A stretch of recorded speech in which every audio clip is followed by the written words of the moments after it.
Ada zakat batin. Zakat batin itu yang jelas menyucikan harta dan diri. Jadi zakat itu kalau istilah di kitab itu sedekah yang indah. Diingat-ingat kalau zakat jangan mikir balasan. Kalau sedekah jangan mikir balasan. Yang jelas mikir balasan itu menunjukkan tidak ikhlas. Saya sedekah sekian, tenang aja, nanti kembalinya. Itu berarti mikir balasan.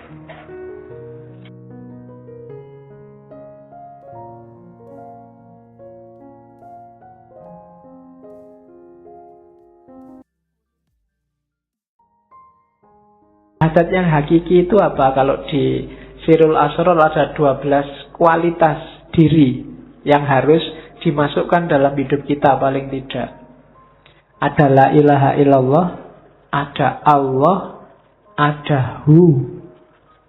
Ini yang sering ditanyakan orang. Saya banyak ditanya tentang Hu ini. La ilaha illallah itu level awal. Hidup kita itu kan variabelnya banyak. Level takholli itu la ilaha illallah. Buang semua, sisakan Allah saja. Kalau kita sudah sukses dengan membuang segala yang bukan Allah, baru masukkan Allah. Makanya wiridnya Allah, Allah, Allah. Kalau level Allah kita semakin naik, kesadaran kita semakin tinggi. Kalau masih Allah itu kan seolah-olah ada makhluk di dunia ini, terus ada Allah di sana yang namanya tiap hari kita sebut.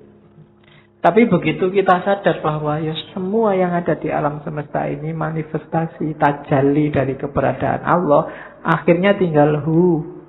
Hu itu dia. Bahasa Arab dari huwa. Di mana-mana ada dia. Maka wiridnya tinggal Hu. Itu juga masih berjarak, nanti pada puncaknya sudah tidak ada kalimat lagi. Jadi ada Allah, awalnya la ilaha illallah, terus Allah, terus huwa, dia. Terus kualitas-kualitas yang lain yang harus kita hidupkan dalam kehidupan sehari-hari. Yang pertama al-haqqu. Kita harus, Allah itu maha kebenaran, dan kita harus menghidupkan kebenaran dalam hidup kita. Orang yang hidupnya memilih jalur bukan jalur kebenaran, berarti dia keluar dari syahadat. Keluar dari kesaksiannya bahwa satu-satunya yang layak disembah hanya Allah. Yang kedua, hayyun, maha hidup. Hiduplah sebagai manusia dengan segala tanggung jawab tugasmu sebagai abdun dan khalifah. Qayyum, maha tegak, maha berdiri. Qahar, maha menaklukkan. Fattah, Fattah itu pembuka. Wahhab, maha memberi. Ini dalam hidup kita sehari-hari, dasarilah dengan ini. Yakinlah bahwa apapun yang kita peroleh di dunia diberikan oleh Allah. Apapun masalah kita, Allah yang ngasih solusi. Ya Fattah. Apapun yang kita alami dan kita lakukan dalam hidup kita, itu Allah lah yang menentukan. Namanya Qahar. Dan apapun yang terjadi, Allah yang mewujudkan. Qayyum.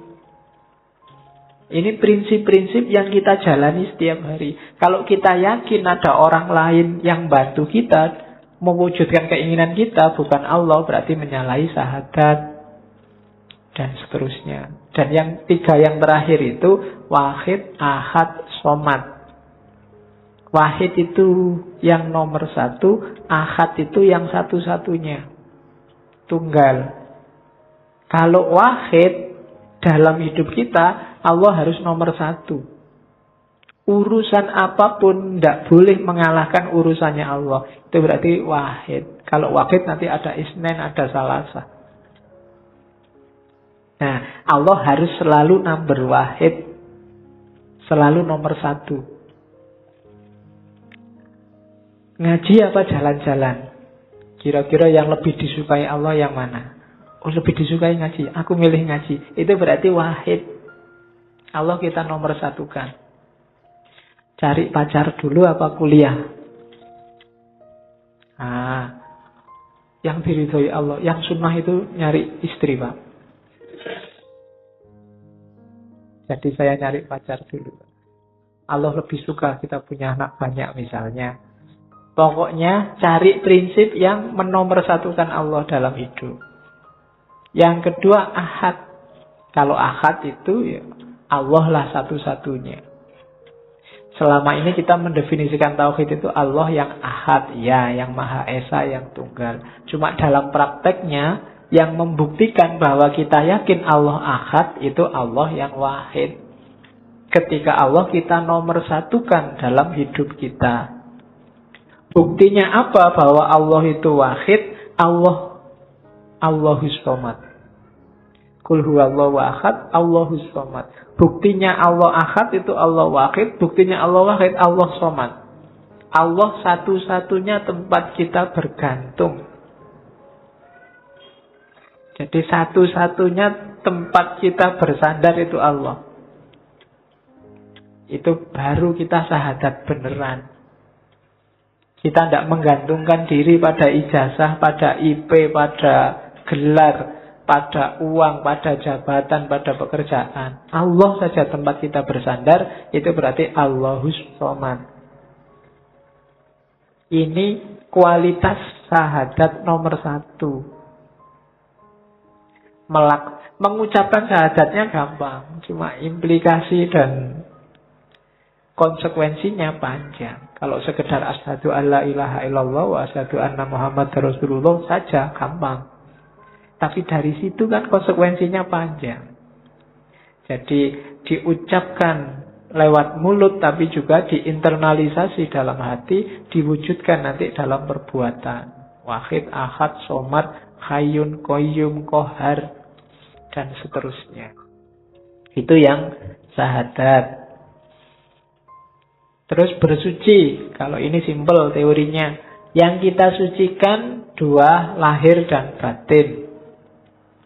Sebelum kita sholat ada bab namanya toharoh. Ingatlah kalau kita sedang wudhu toharoh itu yang disucikan lahir. Sucikan juga batinmu. Siapa tahu masih najis. Siapa tahu masih kotor. Ya konsep menyucikan diri paling simpel ya tadi. Taubat, terus ikhlas. Cuma prosesnya panjang. Kadang-kadang untuk penyucian batin orang butuh guru. Jangan disucikan sendiri pakai teori sendiri. Nanti kamu ngarang sendiri, Pak. Saya pokoknya ambil nafas 3 kali aja, Pak. Berarti sudah bersih. Semua kotor-kotor dalam diriku itu ngarang berarti. Ada baiknya nyari guru yang kamu anggap ngerti gimana caranya membersihkan diri, menyucikan batin. Jadi selama ini kita hati-hati sekali biar zahir kita suci. Mau sholat, jangan-jangan celanaku ini kotor, kena najis, terus ganti sarung. Jangan-jangan kan kita sering begitu. Ya bagus, cuma pernah nggak kita khawatir hati-hati dengan kesucian batin? Mau sholat dulu, batinku sudah suci belum ya? Jangan-jangan masih ada hasud, dengki, iri, cuek, dan seterusnya. Itu menyucikan batin. Jadi jalannya 2, taubat sama ikhlas. Makanya sholat itu ya diancang-ancang sebentar lah, jangan ujuk-ujuk. Apalagi jamaah. Imamnya sudah mau rukuk, datangnya telat. Sujuk langsung sholat. Ya ambil nafas sebentar, konsentrasi. Bersihkan, kalau lahir kan sudah, bersihkan batinnya. Sadari bahwa ini sedang berhadapan dengan Allah loh. Ya tidak usah tegang. Tapi juga, kalau bahasa agama itu kan sholat itu rumusnya 2. Khudu' sama khusyuk. Khudu' itu aktivitas fisiknya, khusyuk itu aktivitas batinnya. Jadi khudu itu tunjukkanlah bahwa ini sedang sholat, sedang berhadapan dengan Allah. Jangan bikin gerakan aneh-aneh, jangan mengucapkan yang aneh-aneh. Itu yang oleh para ahli fikih dirumuskan macam-macam. Ada yang tidak boleh gerak 3 kali, tidak boleh macam-macam itu sudah. Itu dari para ahli fikih. Intinya apa? Fisiknya harus khudu, tunduk, menunjukkan sedang berhadapan dengan Allah. Ya mungkin logikanya kalau sudah gerak 3 kali berarti sudah nggak konsen sudah. Cuma ya nggak harus diartikan letterless, nanti bingung. Kadang-kadang digigit nyamuk cek terus kamu pun 1, 2, 3. Wih sudah 3. Bingung kamu ini. Ini saya balik ke sini 4, gagal sholatnya. Tapi kalau tidak balik gimana? Masa gini terus? Oh, itu namanya kaku. Ya khudu lah sepenting. Ya gerak langsung gini kan tidak apa-apa. Asal geraknya nggak gini-gini dulu, apa gini-gini dulu. Ternyata tidak apa-apa, harus 3 gini-gini dulu ya enggak. Itu namanya tidak khudu. Jadi asal khudu sama khusyuk. Oke, itu untuk penyucian. Nah ini yang unik. Minggu depan kita perdalam versi Jawanya. Sholat. Ya nanti dijelaskan panjang tentang sholat 5 waktu ya. Dalilnya Syekh Abdul Qadir Jailani, sholat itu ada 2 jenis. Sholat lahir sama sholat batin atau sholat kolbu. Dalilnya apa? Al-Baqarah 238. Hafidhu ala sholawati was sholatil wusto. Sholawati itu sholat 5 waktu itu. Kalau sholat wusto itu sholatnya kalbu. Kenapa disebut sholat wusto? Karena kalbu itu letaknya di tengah-tengah tubuh kita. Dan kalau kita sholat fisiknya, kalbunya harus sholat. Karena ada hadisnya Nabi itu, la sholata illa bihuduril kolbi. Ya meskipun dalam prakteknya susah, kita kadang sholat itu pikirannya melayang kemana, kolbunya juga ikut kemana. Nah, padahal nilainya sholat ketika kolbunya hadir. Dan sholat itu kan berhadapan sama Allah, namanya munajat. Munajat itu bahasa gaulnya curhat. Ketemu, curhat, ngobrol sama Allah. Dan pasti tidak lewat mulut. Curhat kita sama Allah itu pakai hati. Makanya ada wassolatul wusto. Dan ada sholat kolbu. Nah, dirumuskan oleh Syekh Abdul Qadir Jailani, kalau sholat wajib yang lahir itu cuma 5. Sholat kolbu inilah yang anytime, yang harus kita bawa tidak hanya waktu sholat, tapi di luar sholat. Kolbu kita yang tadi waktu sholat hadir juga harus sholat di luar waktu sholat. Sholatnya apa sih kolbu kita itu? Ini loh.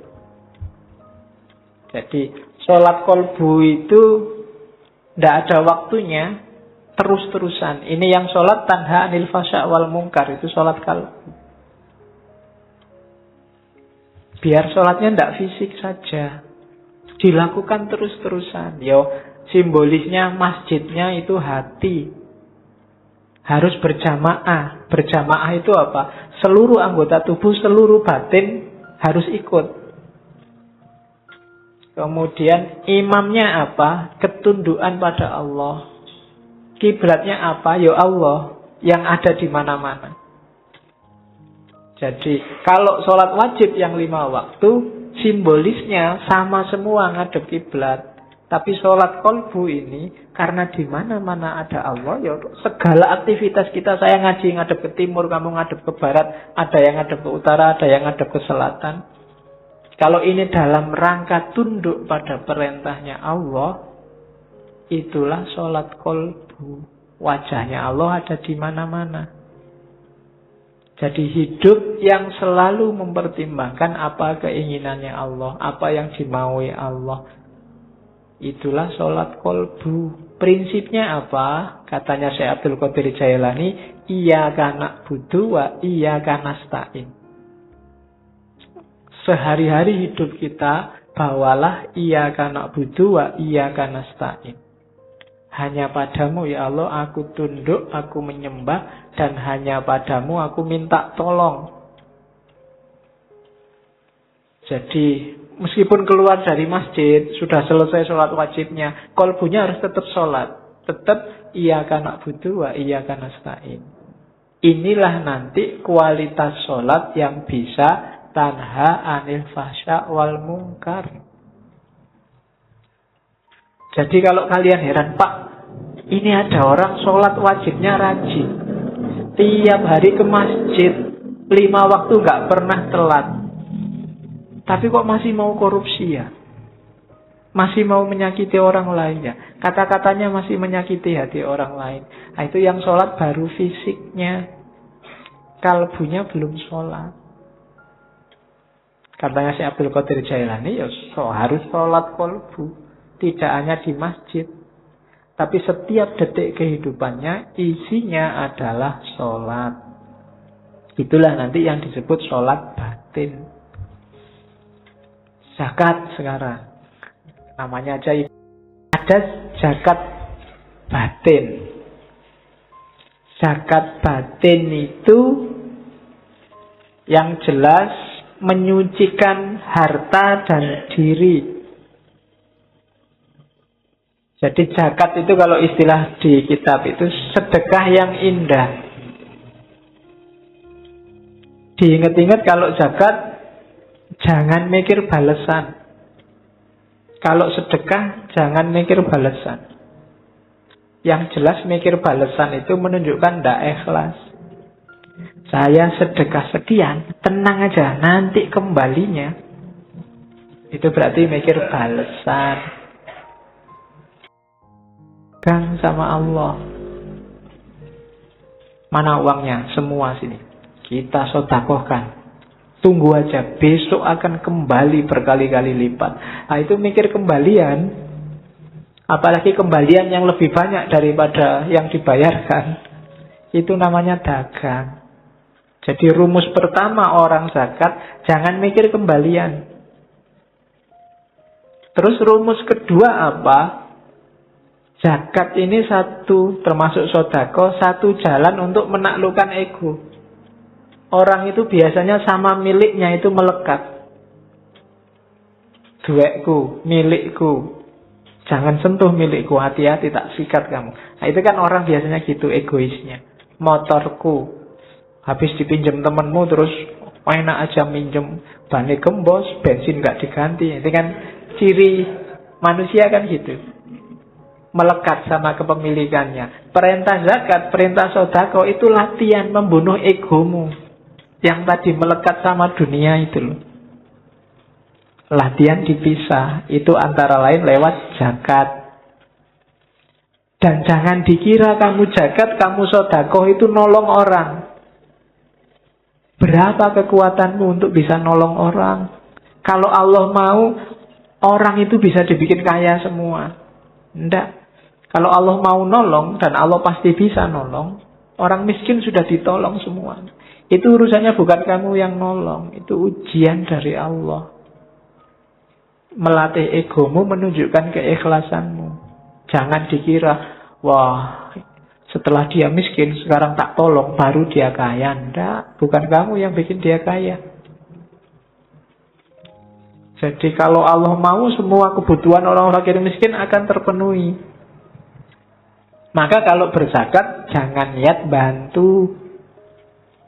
Jangan salah, kamu membantu orang karena kasihan, itu juga termasuk ada kesombongan di situ.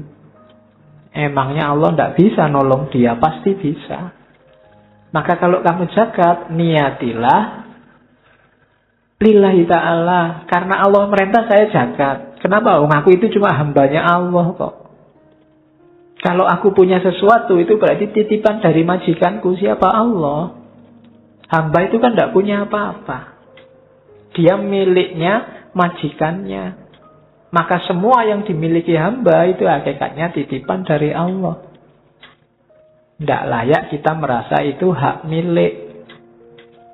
Dan seorang mukmin sejati tidak pernah mikir selain Allah. Maka apapun yang terjadi dengan dunianya, termasuk berkurangnya hartanya, bagi dia sama sekali nggak masalah. Tidak menggelisahkan.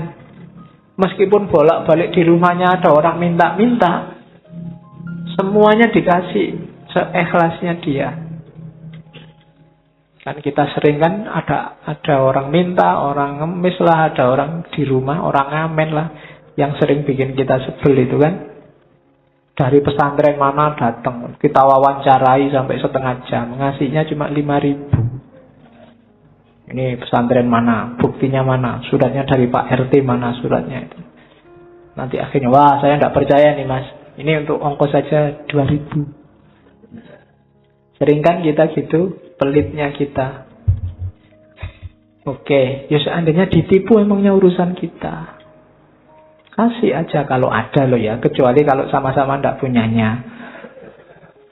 Mohon maaf ya mas, bukannya nggak mau ngasih, saya juga tidak punya. Tidak apa-apa. Nanti yang ngasih malah yang nyari sumbangan, kalau gitu tak sangoni mas. Oke.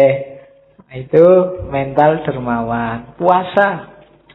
Kalau puasa sama, puasa lahir, puasa batin.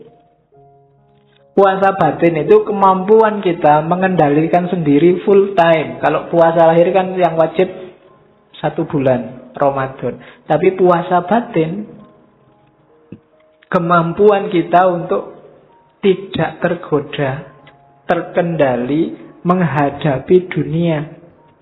Satu-satunya orientasi kita hanya Allah. Pingin sih ini, tapi kalau ini Allah tidak suka. Tidak aku Allah saja. Pingin sih itu, tapi kalau kayak gitu Allah tidak suka. Tidak Allah saja. Itulah puasa batin.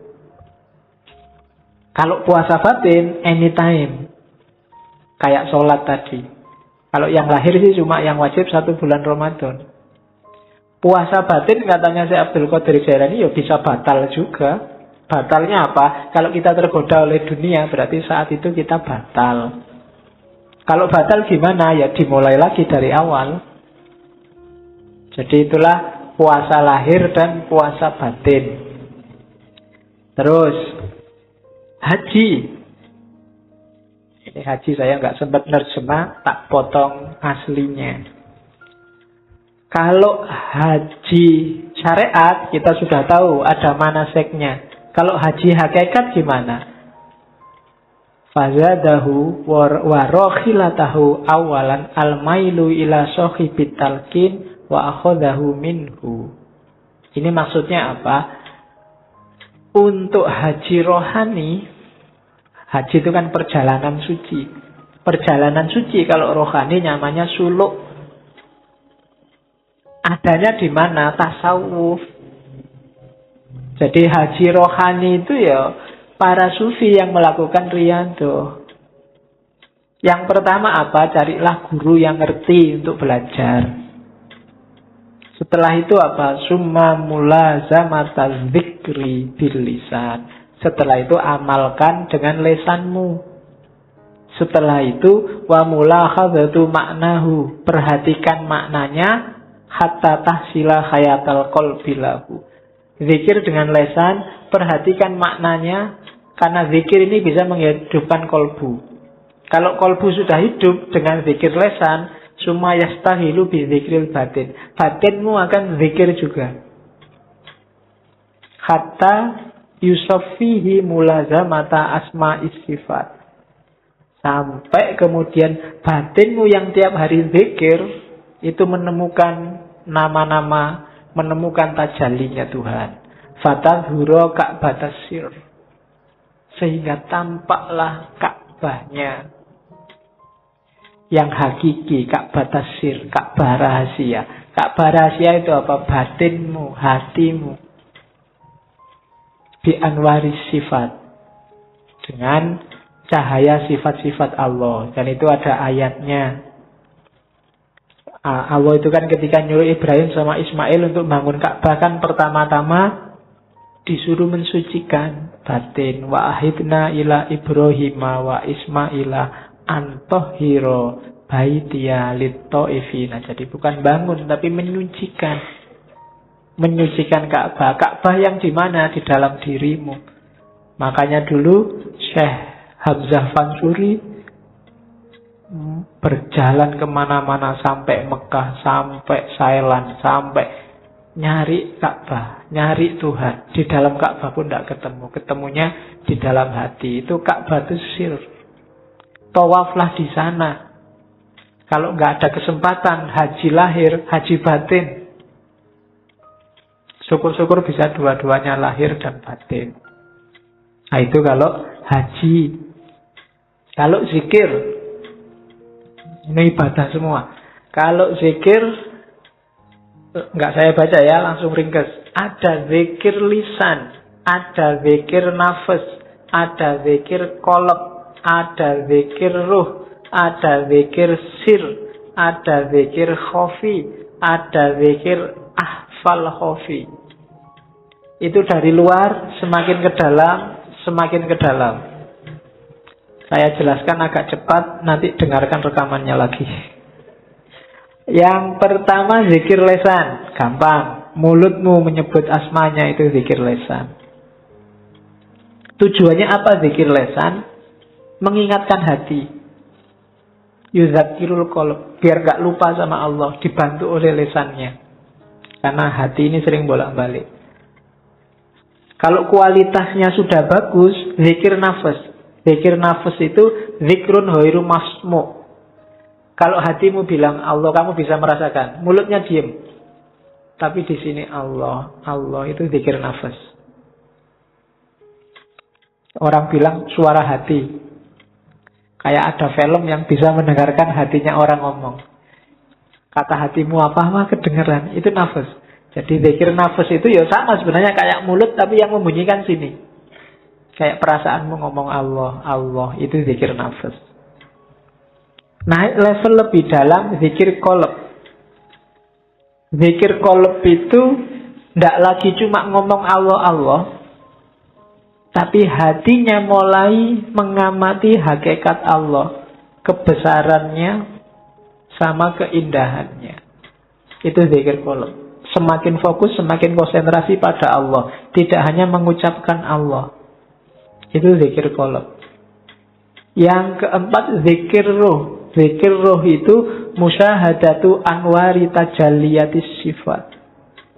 Zikir ruh itu ketika orang melihat apapun, yang terlihat hanya Allah. Itu ruhmu berarti zikir terus. Kamu lihat pohon, Allah yang terlihat. Lihat makhluknya apapun, Allah yang terlihat. Itu zikir ruh. Berarti kemana-mana ruhmu berzikir. Karena selalu di mana-mana kamu lihat Allah. Kamu selalu ingat Allah. Itu namanya zikir ruh. Semakin dalam ada zikrus sir. Itu semakin, kalau tadi apa-apa yang dilihat hanya Allah, kalau ini sudah fokus ke Allah saja, akhirnya memahami rahasia di balik apa-apa tadi. Tidak lagi fokus di apa-apanya. Tidak lagi fokus di tumbuhannya, di hewannya, di manusianya. Tapi rahasia di balik ciptaan itu, di situ ada Allah. Itu namanya zikir sir. Sudah mulai fokus ke Allah saja. Semakin dalam namanya zikir khafi. Kalau zikir khafi ini bukan lagi tajallinya Allah yang jadi fokus. Kalau tadi kan yang roh itu yang dilihat tajallinya Allah, terus masuk ke sir, rahasia dari tajallinya Allah itu yang difokusi. Kalau sudah khafi, Allah saja.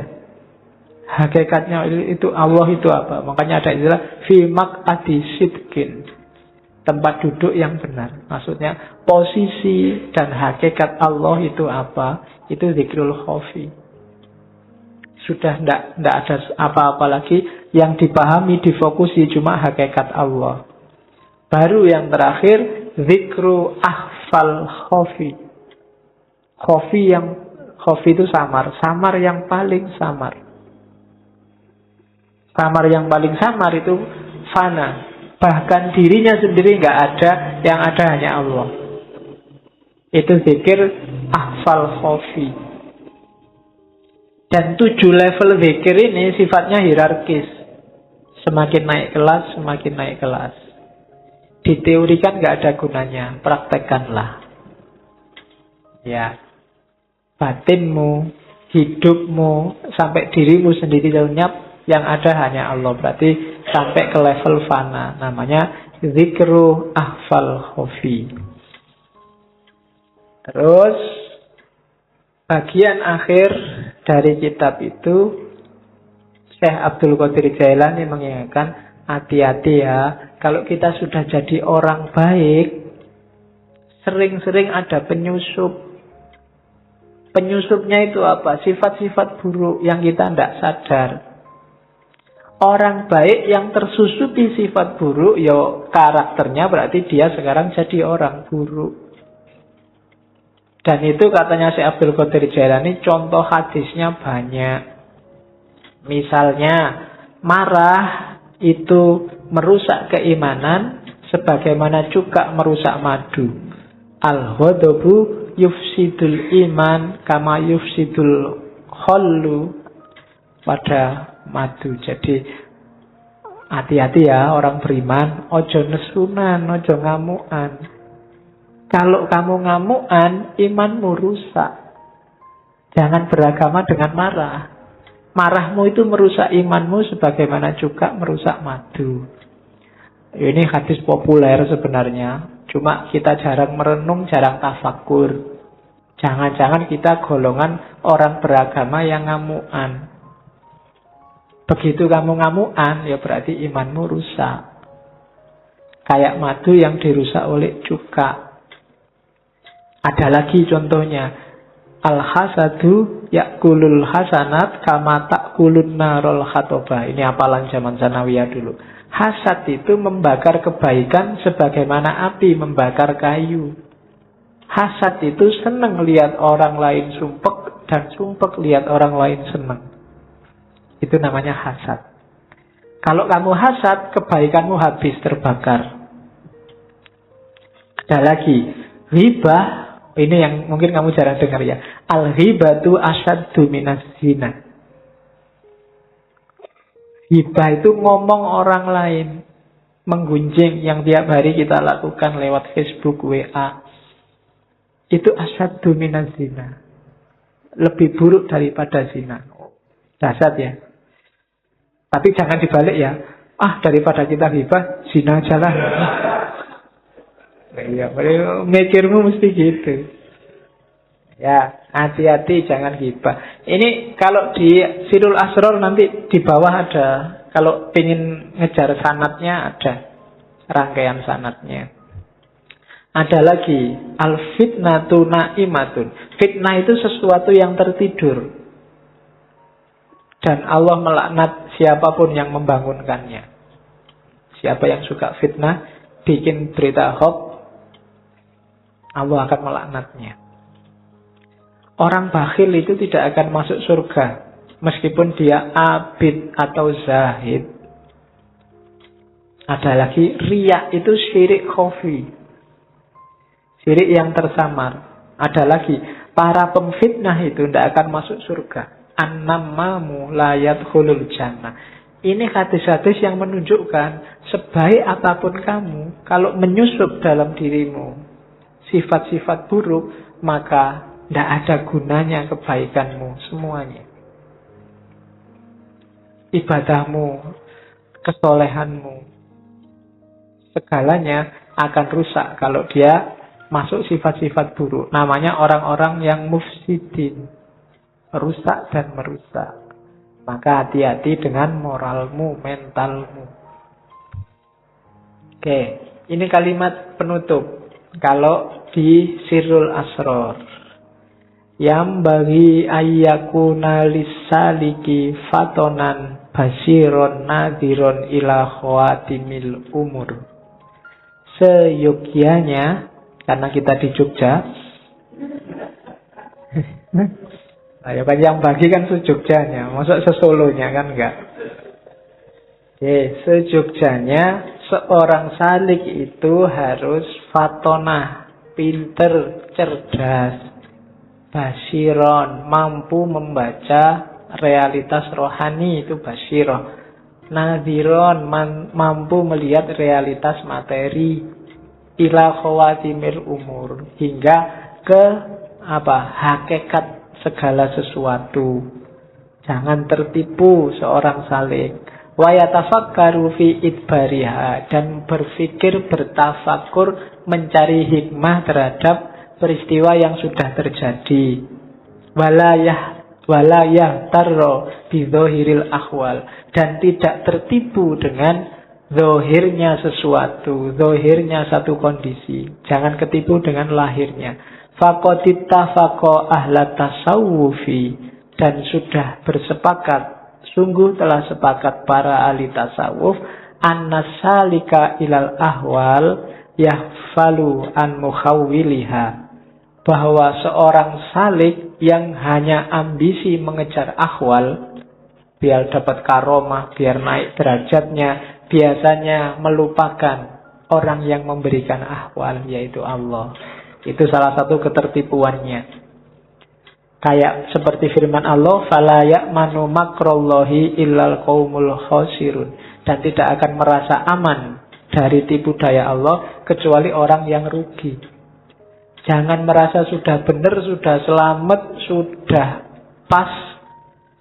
Karena kalau kita merasa itu, kita akan rugi.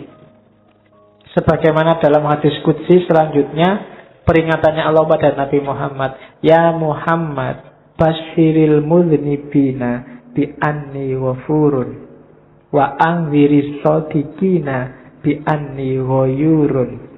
Wahai Muhammad, gembirakanlah orang-orang yang berdosa, karena aku ini Maha Pengampun. Dan peringatkan orang-orang yang benar, para shadiqin, bi anni ghayurun, karena aku ini Maha mengubah. Jangan gembira dulu orang-orang yang hari ini merasa benar, karena Allah Maha mengubah. Satu peristiwa kecil bisa mengubah orang-orang sodik jadi orang-orang terlaknat. Merenungi hikmah kebijaksanaan ilahi dalam segala hal, bahwa apapun yang ditetapkan oleh Allah, di situ ada ilmu, ada pelajaran, ada kebaikan. Jadi renungi segala peristiwa dan temukan hikmahnya. Ini bernilai lebih dari 1000 tahun ibadah. Cuma ya jangan dihitung besarannya ya, karena kamu itu sering pakai kalkulator. Iya, wah sudah 70 tahun ibadah toh Pak. Santai Pak, berarti aku bisa ngapain aja sekarang, kan aku sudah tafakur, kan mesti gitu. Itu sebenarnya itu simbolik, isyarat dari Syekh Abdul Qadir Jailani bahwa itu loh besarnya pahala orang tafakur. Ada yang biasa, ada yang super, ada yang istimewa kayak martabak itu. Jadi ada yang level biasa pahalanya 70, ada yang pahalanya 1 tahun, ada yang pahalanya 100 dan 1000, malahan itu 1000 tahun loh. Itu tafakur, maksudnya keutamaannya. Jangan dihitung matematikanya. Itu nanti jangan-jangan kamu korupsi. Pak, saya korupsi 1 juta. Yang 1 juta ini tak sodakohkan 100.000. Kan nanti dapat pahala 70.000 lipat. 70.000 kali 100.000, nah, hasilnya kan lumayan 70 juta. Dosanya sama pahalanya kan nanti menang pahalanya Pak. Berarti impas kita Pak. Kan? Itu namanya matematika. Itu yang bikin kadang-kadang para koruptor itu habis korupsi terus umroh. Ya kan? Sebelum korupsi umroh, setelah korupsi umroh. Kenapa? Karena perbuatan di antara 2 umroh ini diampuni 100%. Ya itu kamu sedang main matematika sama Gusti Allah. Emang Gusti Allah ndeso, nggak ngerti kalau bawa abusi. Jadi itu tafakur dasarnya. Jadi ibadah, ya kamu jangan, Pak saya sudah bisa sholat kok Pak. Enggak, harus tafakur lagi. Sholatku sudah benar apa enggak? Kualitas sholatku zaman aliyah sama sekarang kira-kira semakin naik apa semakin drastis turunnya. Nah, itu kan tafakur yang bisa. Ya dulu saya sholat itu lama loh, sekarang kok bisa cepet ya. Oh itu tafakur yang bisa. Kamu mikir, ini gara-gara aku semakin pinter, apa gara-gara cepet itu waktuku mepet, sibuk terus, apa gara-gara itu tafakur. Kadang-kadang kan memang semakin pinter orang, sholatnya semakin cepat. Ilmunya banyak masalahnya. Dia ngerti sela-selanya mana yang cuma sunnah, mana yang mubah, mana yang wajib. Karena sholat itu kalau diambil wajib-wajibnya saja, paling takbiratul ihram, Fatihah, ruku, bahkan bacaannya aja kan sunnah. Yang penting ruku, terus sujud, cepet. Jadi nggak sampai 2 menit, 4 rakaat selesai. Apalagi diambil wajib. Apalagi Fatihahmu kan sering agak di-skip gitu kan. Apa cepet ini? Ya kayak kamu nyetel video itu, di fast forward ada yang level 2, level 3 tambah cepet gitu. Oke. Untuk memperbaiki yang gini-gini ini kita butuh tafakur. Orang yang tidak mau menafakuri dirinya, kualitas hidupnya tidak akan naik. Yo gitu-gitu aja terus. Maka tafakur penting. Jadi rumus kedua sebelum ibadah, kita harus menetapi tafakur.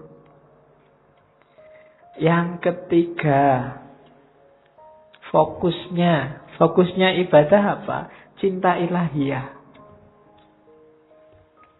Cuma sebanyak apapun ibadah, kalau nggak sampai di terminal yang namanya cinta ilahi, itu biasanya cuma dapat capeknya.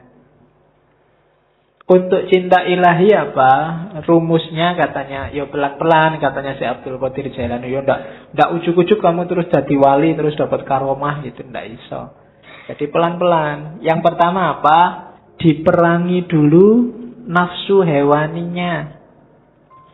Nafsu hewaninya itu biasanya nafsu yang sebabnya kita sendiri.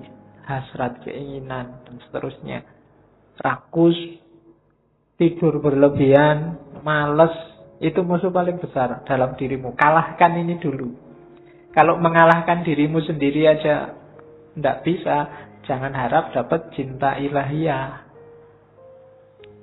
Kalau ini sudah menang kamu dari dirimu sendiri, rakus, malas, sudah menang, jadi sudah hilang kualitas, baru kalahkan sifat sabu'iyah. Sabu'iyah itu sifat kebuasan. Biasanya keluar, kalau itu tadi kan ke dalam. Marah, mencaci maki orang, bikin susah orang lain, ambisi menjatuhkan orang lain, itu sifat hewan buas. Kalahkan juga yang ini. Cuma ini nggak akan bisa dikalahkan kalau sebelum diri kita sendiri kalah. Kita taklukkan, kita kuasai. Jadi rakus, tidur, males, taklukkan itu. Setelah itu taklukkan yang hubungannya sama di luar dirimu. Dan yang ketiga, bersihkan dari semua sifat jahat, angkuh, sombong, iri, dendam, tamak. Buang itu semua. Baru setelah itu kita bisa bersih. Bahasanya kita bisa sadar. Sebelum itu semua kalah, kita tidak akan sadar bahwa kita itu keliru, kita itu salah, kita itu juga berdosa. Cuma sadar saja masih belum cukup. Kita harus naik kelas, kan begitu. Kalau dalam sufi ada taholli, bersihkan dirimu, terus tahalli, isilah dengan yang bagus-bagus, akan mengalami yang ketiga tajalli, menemukan hakikat tadi. Jadi bersihkan semua karakter jelek, isi dengan yang bagus-bagus, kita akan dapat cinta ilahi. Kalau dibersihkan saja, nggak diisi yang bagus-bagus, ya levelnya masih belum. Jadi masih hanya bersih dari dosa. Oke, jadi setelah bersih baru naik tangga menuju hakikat tadi. Dari situ akan dapat namanya cinta ilahiyah. Cinta ilahiyah itu kita jatuh cinta pada Allah dan Allah juga jatuh cinta pada kita. Saling mencintai. Hari ini masih belum. Hanya Allah saja yang jatuh cinta pada kita. Kita belum mencintai Allah. Berpuluh-puluh tahun kita jual mahal sama Allah. Padahal apa-apa yang ngasih Allah. Itu kan kayak kamu pacaran, sudah ditraktir tiap hari, diantar jemput tiap hari, masih aja jual mahal. Itu kurangnya apa Allah sama kita belum masih cinta sama dia belum. Padahal kita tiap hari minta, berdoa itu kan minta sama Allah. Tapi disuruh membersihkan diri nggak mau. Alamatnya kita memang belum jatuh cinta sama Allah. Jadi kasihan Allah bertepuk sebelah tangan cintanya. Karena kamu cuekin dia. Untung Allah itu cintanya sejati sama kita. Jadi ndak mutung, ndak patah hati, terus kamu ditinggal. Ndak. Kamu ditunggu sampai kamu jatuh cinta padanya. Ya, cuma kamunya jual mahal. Saya ndak tahu kapan kamu sadar bahwa terlalu mahal kamu menjualnya. Sama Allah. Turunkan dikit lah harganya. Oke, ya kan? Apel sehari 5 kali. Itu pun waktu apel kamu cuek. Bayangkan loh, kalau kamu punya pacar terus pacarmu apel tapi pacarmu cuek. Diajak ngomong tapi pikirannya kemana, lihat kemana-mana, tidak fokus sama yang diajak ngomong, itu kan tidak enak. Dan tiap hari Allah kamu gituin. Waktu kamu sholat, pikiranmu kemana-mana. Tidak merasa sedang berhadapan dengan dia. Itu kalau manusia biasa sudah nangis-nangis gitu. Sudah minta putuskan saja aku. Cuma Allah tidak. Karena Allah sangat sayang pada kita. Rahman dan Rahim. Maka ini tipsnya dari Syekh Abdul Qadir Jailani. Terus setelah itu rumusnya apa? Untuk ibadah, wujudkan tasawuf. Untuk menggarap batinnya. Ini juga ada di Sirul Asror. Tasawuf itu apa? Tasawuf itu kan dari 4 huruf. Ta, sod, wawu, sama fa. Taknya itu taubat. Perbaikan diri di level apapun, awalnya harus taubat. Taubat itu menyesali kesalahan yang lama, kemudian membangun diri dengan perbuatan-perbuatan yang baik. Itu taubat. Harus taubat dulu.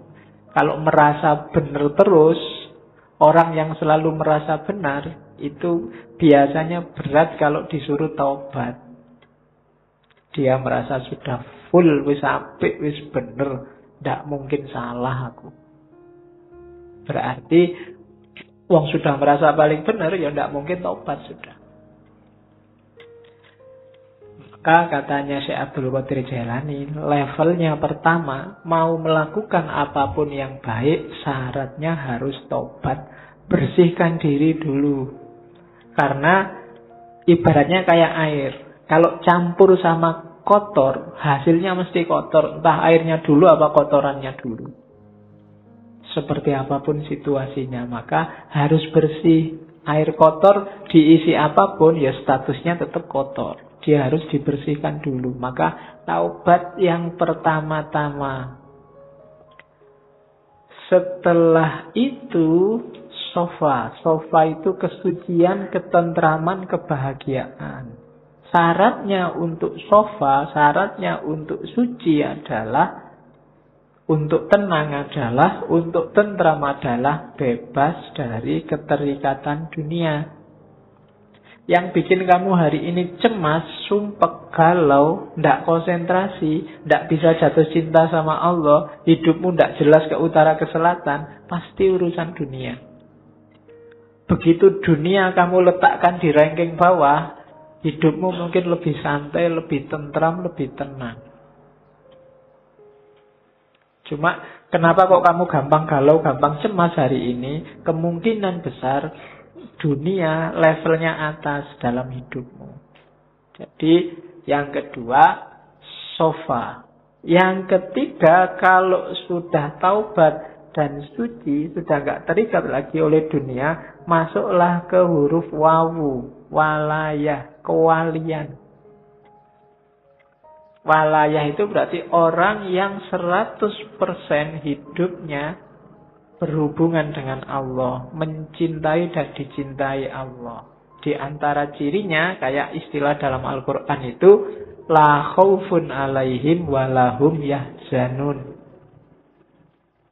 Tidak ada rasa takut, tidak ada rasa sedih. Siapapun yang ngaku wali, kok masih sering takut? Takut miskin, takut kalah, takut jatuh, takut macam-macam. Berarti dia bukan wali. Wali itu tidak takut apapun. Wong cuma dunia aja kok. Kalah tidak masalah, menang juga tidak kaget. Dia tidak takut apapun. Sukses alhamdulillah, tidak sukses biasa. Nah itu berarti stabil. Itu wali, walaya.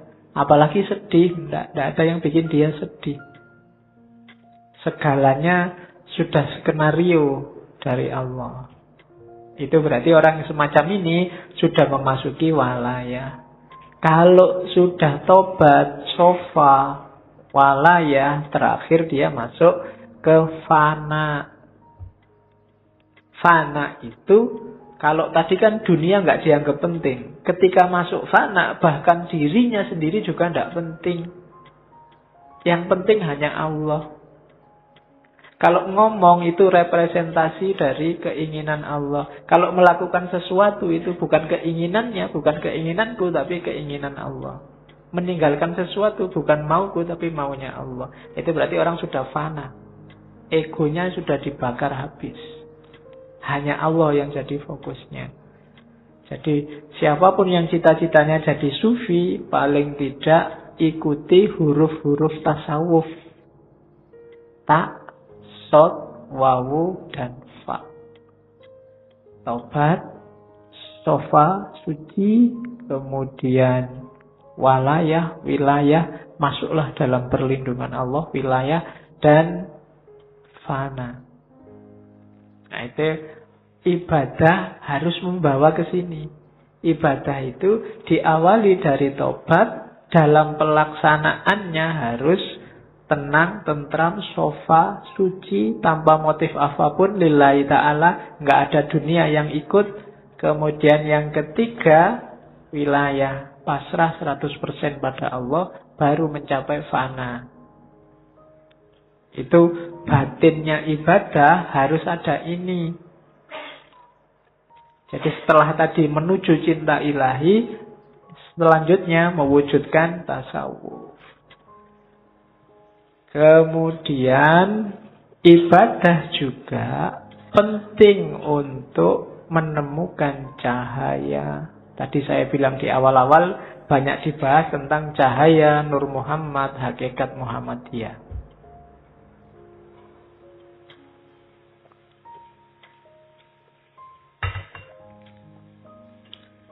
Yang ingin mengerti Nur Muhammad, hakikat Muhammadiyah, didengarkan ulang aja rekaman waktu Ibnu Arabi.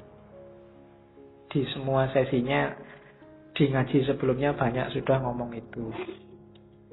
Cuma malam ini sengaja nggak saya ulang karena Syekh Abdul Qadir Jailani insya Allah beberapa kali masih akan kita kaji. Entah di sesi tema apa. Malam ini kita fokus ke ibadah. Jadi ibadah juga satu jalan untuk menemukan cahaya. Nur. Ya cahaya primordial, cahaya sejati kan yang Nur Muhammad sama hakikat Muhammadiyah. Ya meskipun NU nggak usah nyari hakikat Nahdlatul Ulama. Urusannya beda. Jadi katanya Syekh Abdul Qadir Jailani, ibadahmu itu membawa manfaat maksimum. Ibadahmu akan sejati apabila bisa memantulkan cahaya ilahi. Untuk bisa ke sana, hatinya, jiwanya harus bersih. Sholatmu itu akan banyak manfaatnya kalau hatimu jernih, memantulkan mau dan maksudnya sholat yang sejati.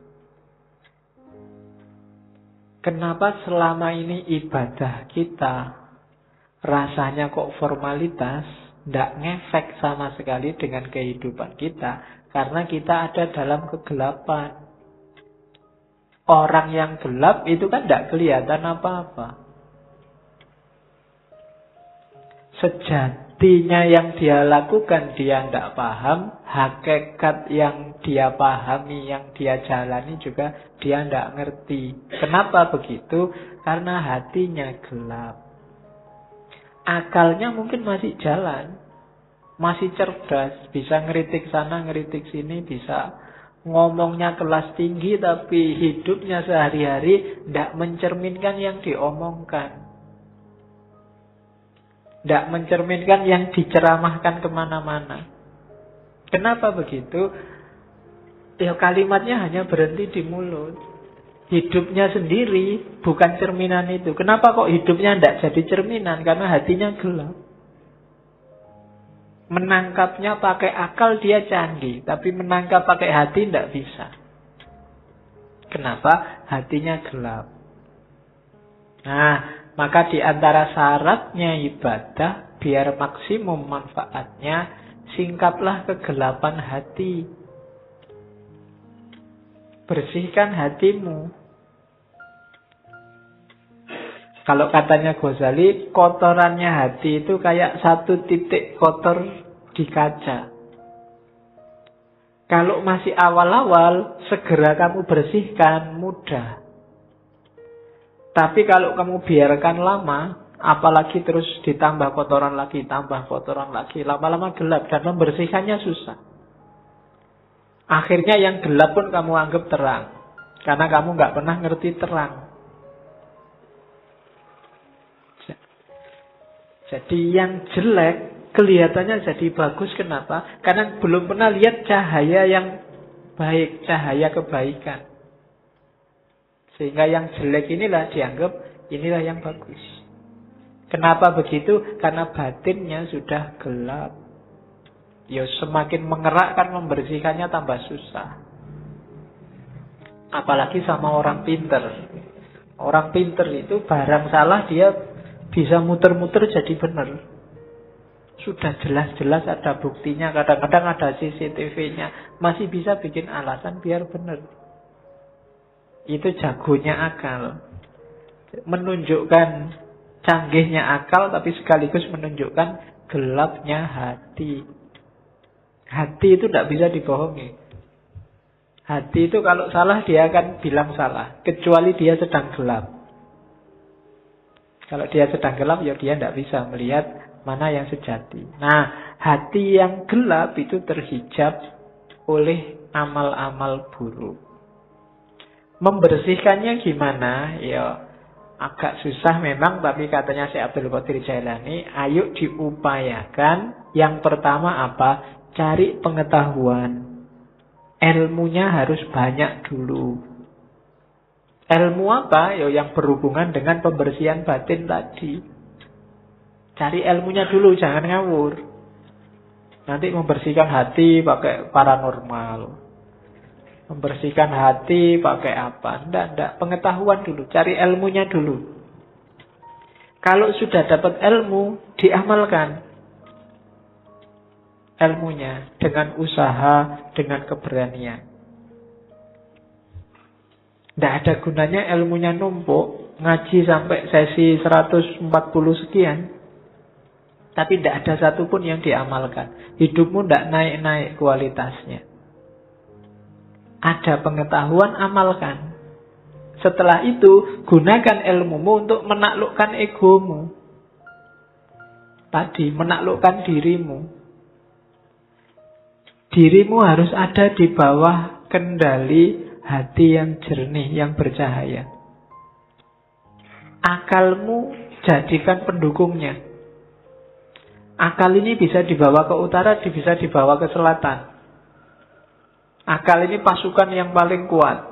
Kalau kamu pakai mendukung kebaikan, ya dia kuat. Kamu pakai mendukung kejahatan, dia kuat juga. Anggota DPR itu orang pinter-pinter semua. Dan akalnya bisa kompak untuk mendukung sesuatu yang jadi ya wis kelihatan keliru. Tapi bisa dibikin argumen macam-macam seolah-olah benar. Itu akal. Sebentar lagi mungkin perang Korea sama Amerika. Banyak yang tidak setuju perang. Antara yang setuju perang dan yang tidak setuju perang punya argumen semua, masuk akal semua. Itu akal. Kemarin waktu pilkada Jakarta, yang pro Ahok pakai akalnya juga, yang anti Ahok pakai akalnya juga. Itu akal. Maka akal itu tergantung dia dibawa kemana. Yang bisa menemukan yang sejati itu hati, kolbu. Cuma kolbu yang bisa menangkap cahaya. Karena dia tidak mencari keluar, tapi memantulkan yang di dalam. Hanya saja syaratnya dia harus dalam kondisi jernih. Untuk menjernihkan prosesnya pengetahuan, kemudian diamalkan. Untuk selanjutnya kuasai dirimu biar nggak dikuasai oleh egomu. Nah ini rumusnya. Ini kalau diceramahkan gampang. Enteng dong, cuma ngomong aja kan enak. Menjalankannya yang berat. Dan gak usah dianggap saya ngomong kayak gini terus, wah Pak Faiz berarti sudah gitu. Lambemu. Ya, kalau ngomong gini ini rumusnya kan tetap usikum wa nafsi. Iyo, ngandani diriku sendiri juga. Oke, kalau saya sudah bisa gini aku tadi wali, nggak mau ngaji di sini. Oke, terus kalau sudah jadi wali, tema ngajinya nggak mungkin lagi ketemu Karl Marx, nggak mungkin lagi ketemu Nietzsche. Terus, nah, godaannya sekarang. Ini yang paling menarik, godaan. Oke ya. Yang pertama, orang yang berilmu, bukan ilmu agama ya, ilmu lahir, itu biasanya godaannya adalah alam materi, dunia. Orang yang ilmunya level syariat, itu godaannya keduniaan biasanya. Istrinya nambah, atau kekayaannya double, atau ngaji pakai tarif, atau macam-macam. Ini godaannya orang berilmu yang ilmunya masih syariah. Syariah ilmu ya, bukan syariah fakultas. Jadi syariat ilmu lahiriah tadi itu biasanya digoda oleh materi. Kalau orang levelnya di atasnya dikit, menyebutnya ahlul hikmah, orang pinter, godaannya adalah alam malakut. Alam malakut ini alam rohani. Nikmatnya ilmu, nikmatnya yang gitu-gitu biasanya sering menjebak. Yang rohaninya. Kalau orang setengah jalan sufi, itu kan juga masuk orang bijaksana. Itu biasanya godaannya karomahnya. Bisa apa dikit sudah bangga, sudah sombong. Baru ngerti dikit, baru ngaji 1-2 kali ngerti apa-apa, merasa wis pointer. Nah itu godaannya orang bijak. Jadi biasanya tergoda oleh alam malakut, dunia abstrak, dunia metafisik.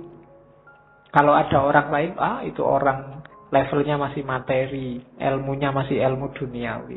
Ilmuku loh ilmu akhirat, ilmuku ilmu metafisik, filsafat kelas tinggi dan seterusnya.